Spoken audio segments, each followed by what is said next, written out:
नमस्कार, आप देख रहे हैं प्राइम इंडिया न्यूज। चलिए बात करते हैं बड़ी खबर की। फिलहाल मेरे तो कैसे हैं दोस्तों आप सभी। मुझे पूरा उम्मीद है आप बहुत खुश और बहुत अच्छे होंगे। तो दोस्तों आज हम बात करेंगे भगवान शिव शंकर जी के अंश के बारे में जिसका नाम अंधक था। तो दोस्तों हम आज के एपिसोड में जानेंगे कैसे अंधक का जन्म हुआ, क्या कहानी है इसके पीछे। तो चलते हैं वीडियो की तरफ और बने रहिए मेरे साथ आखिरी तक।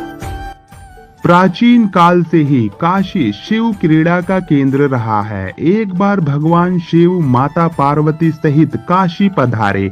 वे कुछ दिन काशी में रुके, तत्पश्चात मंदरांचल पर चले गए। मंदरांचल पर शीतल मंद शमीर बह रही थी। शिव बड़ी तन्मयता से प्रकृति की छटा देखने लगे। तभी एकाएक पीछे से आकर माता पार्वती ने परिहास पूर्वक उनके दोनों नेत्र बंद कर दिए। पार्वती के हाथों के पसीने और शिव के चेहरे के तेज से शिव के नेत्रों के कोर से पानी टपक गया और उससे एक कराल मुख भयंकर क्रोधी अंधा और कृष्ण वर्ण का बालक पैदा हो गया। वह पैदा होते ही चिल्लाने और नाचने लगा और बार बार अपनी जीभ निकालकर डरावनी चेष्टाएं करने लगा। यह देख माता पार्वती भयभीत हो गई। उन्होंने शिव से उस विकराल बालक के विषय में पूछा तो भगवान शिव ने बताया कि वह उन्हीं का ही पुत्र है जो नेत्रों से पानी बहकर गिरने के कारण उत्पन्न हो गया है। पार्वती ने उसके पालन पोषण का दायित्व अपनी सखी को सौंप दिया और वह बालक उनकी सखी द्वारा पोषित होने लगा। पार्वती जी ने उसका नाम अंधक रखा। इसी बीच हिरण्यकशिपु का भाई हिरण्याक्ष शिव की तपस्या में लीन था। उसकी तपस्या से प्रसन्न होकर भगवान शंकर प्रकट हुए और उन्होंने उससे वर मांगने को कहा। उठो पुत्र, मैं तुम्हारे तप से प्रसन्न हूँ, बोलो क्या वर मांगते हो। हिरण्याक्ष बोला, भगवान मुझे एक पुत्र की कामना है। मेरे भाई के तो 4 पुत्र हैं किंतु मेरी पत्नी की गोद खाली है। कृपया मुझे पुत्र प्राप्ति का वरदान दें। भगवान शिव शंकर बोले, तुम्हारे भाग्य में पुत्र प्राप्ति का योग्य नहीं है दैत्यराज, लेकिन मैं तुम्हें अपना पुत्र दे सकता हूँ। वह अंधा है परंतु बलशाली है। भविष्य में वह महाबलवान पुरुष बनेगा। यह कहकर शिव ने अंधक को हिरण्याक्ष के हाथों में दे दिया। हिरण्याक्ष अंधक को लेकर खुशी खुशी अपने राज्य लौट गया। अंधक राज्य महल में बड़ा होने लगा। तभी देवासुर संग्राम छिड़ गया और भगवान विष्णु द्वारा हिरण्याक्ष मारा गया। हिरण्याक्ष का बड़ा भाई हिरण्यकशिपु छिपकर भाग निकला। हिरण्याक्ष के मरने के बाद राजमहल में अंधक की अपेक्षा होने लगी। उसके अन्य चचेरे भाई और सगे संबंधी उसे चिढ़ाने लगे। इससे अंधक दुखी रहने लगा। एक दिन उसके व्यवहार से तंग आकर वह तपस्या करने निकल पड़ा और एक निर्जन वन में पहुंचकर ब्रह्मा जी की साधना में लीन हो गया। तप करते हुए उसे कई वर्ष बीत गए। उसके तप से प्रसन्न होकर ब्रह्मा जी प्रकट हुए और उससे वर मांगने को कहा। अंधक ब्रह्मा जी के चरणों में गिरकर बोला, पितामह मुझे ऐसा वर दीजिए कि मेरा अपमान करने वाले मेरे सभी भाई मेरी दास्ता करें, मेरे दिव्य नेत्र हो जाएं, मेरी किसी के द्वारा मृत्यु ना हो। यह सुनकर ब्रह्मा जी बोले, और सब तो ठीक है वत्स, तुम्हारे नेत्र दिव्य हो जाएंगे, तुम्हारे सारे भाई भी तुम्हारी दास्ता स्वीकार कर लेंगे, किंतु तुम मनुष्य हो और काल चक्र का नियम है कि कोई भी मनुष्य मृत्यु से अछूता नहीं रह सकता। अंधक बोला, तो फिर ऐसा ही वरदान दीजिए कि मेरे शरीर से निकले रक्त की एक एक बूंद से मेरे जैसे पराक्रमी वीर उत्पन्न हो जाएं। ब्रह्मा जी बोले, ठीक है, मैं तुम्हें यह वरदान देता हूँ, साथ ही यह भी वरदान देता हूँ कि तुम्हारी मृत्यु विष्णु तथा शिव के द्वारा नहीं होगी। अंधक को वरदान देकर ब्रह्मा जी अंतर्ध्यान हो गए और अंधक वरदान पाकर एकदम सुपुष्ट एवं नेत्रवान पुरुष बन गया। वह वापस दैत्यपुरी लौट आया। वरदान प्राप्त करके वह बेहद कामुक हो गया। उसके अत्याचार से नाग, यक्ष तथा देव गंधर्व सभी दुखी रहने लगे। वे सब ब्रह्मा जी की शरण में पहुंचे, किंतु ब्रह्मा जी उन्हें कोई आश्वासन नहीं दे सके, क्योंकि अंधकासुर उन्हीं के वरदान स्वरूप तो यह उत्पात मचाए हुआ था। आखिरकार निराश होकर सब लोग शिव के पास पहुंचे और उन्होंने अंधकासुर के अत्याचारों के बारे में अवगत किया। शिव ने उन्हें आश्वस्त किया। आश्वस्त होकर वे अपने स्थान को लौट गए। भगवान शिव माता पार्वती मंदरांचल पर्वत पर ठहरे हुए थे। तभी एक बार अंधक अपनी सेना के साथ मंदरांचल पर पहुंचा।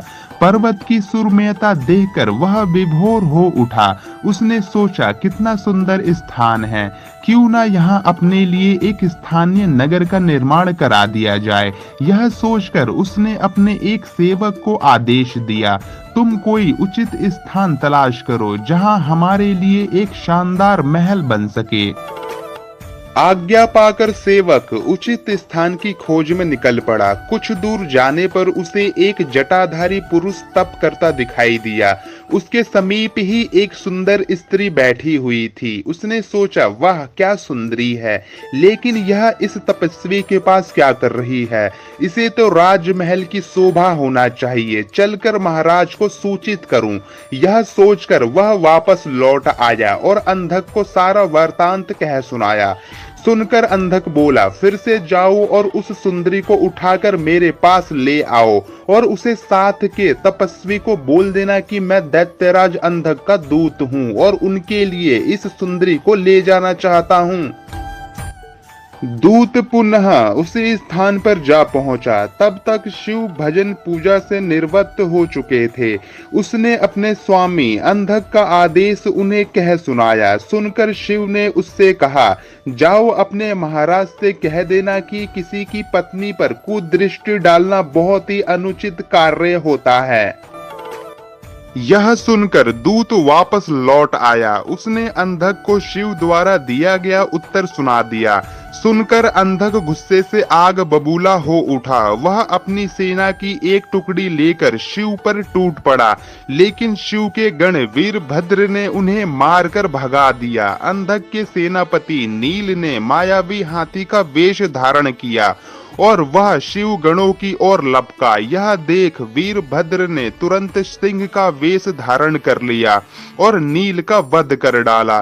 दूसरी ओर नंदी अंधक से युद्ध कर रहा था। उसने इतने प्रबल वेग से आक्रमण किया कि अंधक को जान बचाने के अलावा और कुछ न सूझ सका और वह अपनी सेना सहित भाग गया। अंधक के पराजित होकर भागने के पश्चात शिव पशुपति नामक व्रत करने लगे। पार्वती को उन्होंने मंदिरांचल स्थित देवी मंदिर में भेज दिया और शिव के गण देवी के मंदिर पर पहरा देने लगे।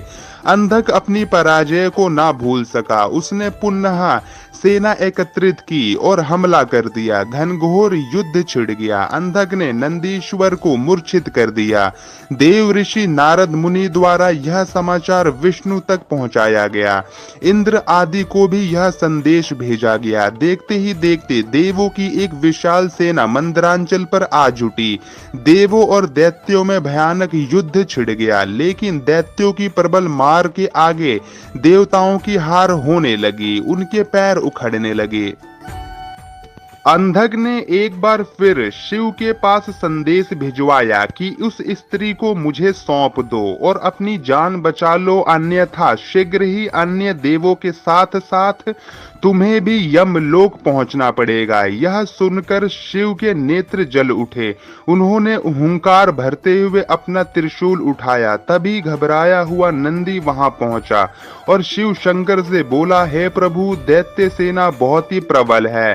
हमारे समस्त गण मारे गए हैं। देवता मैदान छोड़कर भाग निकले हैं। मैं किसी तरह जान बचाकर आया हूँ। शिव बोले, धैर्य रखो नंदेश्वर, अब उस दैत्य का अंत समय आ पहुंचा है। मैं स्वयं युद्ध भूमि में चलता हूँ। यह कहकर शिव युद्ध भूमि में पहुंचे और अंधक से भिड़ गए। भयानक युद्ध छिड़ गया। भगवान शिव लगातार अंधक के बाणों से अपना बचाव करते हुए त्रिशूल से प्रहार करते रहे, किंतु उनका हर प्रयत्न विफल हो रहा था। जैसे ही अंधक का कोई अंग घायल होता, उससे रक्त निकलता और उस रक्त से उस जैसे ही अनेक दैत्य पैदा हो जाते थे। उधर शुक्राचार्य अपनी संजीवनी विद्या के बल पर मरे हुए दैत्यों को पुनः जीवित कर देते थे। फलस्वरूप शिव के चारों ओर दैत्यों की एक विशाल सेना खड़ी हो गई। शिव ने अपने गणों को आदेश दिया कि शुक्राचार्य को बांधकर यहाँ ले आएं, ताकि वे दैत्यों को पुनः जीवित ना कर सके। गण शुक्राचार्य को बांधकर ले आए और उन्होंने शिव के सम्मुख खड़ा कर दिया। फिर भगवान शिव ने विराट रूप धारण किया। उनका मुंह खुला और देखते ही देखते उन्होंने शुक्राचार्य को निगल लिया। इससे शिवगण का उत्साह दुगुना हो गया। उन्होंने दुगनी जोश से दैत्यों का संहार करना आरंभ कर दिया। दैत्य सेना में भगदड़ मच गई और शीघ्र ही सारी सेना मैदान छोड़कर भाग निकली। अकेला अंधक भगवान शिव के सम्मुख डटा रहा। शिव और अंधक में भयानक युद्ध छिड़ गया। अंधक को अपने ऊपर भारी पड़ता देख भगवान शिव ने अपने मुख से एक महाज्वाला उत्पन्न किया। वह योगेश्वरी थी। माता महाकाली ने रक्तपान करना आरंभ कर दिया। भगवान शिव त्रिशूल चलाते अंधक के शरीर से रक्त फूटता और माता काली रक्त को जमीन पर गिरने से पहले ही पान कर जाती। इससे अंधक बलहीन हो गया। उसके कदम उखड़ने लगे। भगवान शिव ने उसके हृदय को निशाना बनाकर त्रिशूल चलाया और अंधक का हृदय वेध दिया। साथ ही उसे त्रिशूल के ऊपर टांग दिया। अंधक के गिरते रक्त को नीचे खड़ी काली सहित सभी योगिनियां जमीन पर गिरने से पहले ही अपने विशाल मुख में लुप्त करने लगीं। फिर युद्ध शांत हो गया, लेकिन ब्रह्मा जी के वरदान स्वरूप अंधक नहीं मर सका। वह त्रिशूल पर टंगा टंगा ही शिव का जाप करता हुआ अपनी भूल का पश्चाताप करने लगा। दयालु शिव उसके जाप से प्रसन्न हुए और उसे त्रिशूल से नीचे उतारा और वर मांगने को कहा। अंधक ने शिव के चरणों में प्रणाम करके कहा, भगवान मुझे क्षमा करें, मुझसे बहुत बड़ा अपराध हो गया था। मैंने माता पार्वती पर कुदृष्टि डाली थी। अब से मैं आपकी सेवा में रहूंगा और कभी भी अपने अंदर दैत्य भाव जागृत ना होने दूंगा, ना ही देव विरोधी कार्य करूंगा। प्रभु मैं चाहता हूं कि मुझे दिव्य दृष्टि प्राप्त हो जाए। आज से मैं हर समय आपकी सेवा में दास की तरह उपस्थित रहूं। मेरे समस्त विकार धुल जाएं। तथास्तु कहकर भगवान शिव शंकर अंतर्ध्यान हो गए। त्रिपुरारी रुद्र की कृपा से भूमंडल पर एक बार फिर से धर्म ध्वजा फहराने लगी। एक बार फिर वैदिक धर्म का पालन होने लगा। जगह जगह यज्ञ हवन होने लगे। वातावरण में फिर से मंत्र गूंजने लगे। तो दोस्तों, यह थी अंधक की कहानी। ऐसे ही रोचक और रहस्यमयी कहानियों को जानने के लिए और सुनने के लिए मेरे चैनल को सब्सक्राइब कर दीजिए और अपना ख्याल रखिए। जब तक के लिए धन्यवाद। सिर्फ इतना ही। आप देखते रहिए प्राइम इंडिया न्यूज।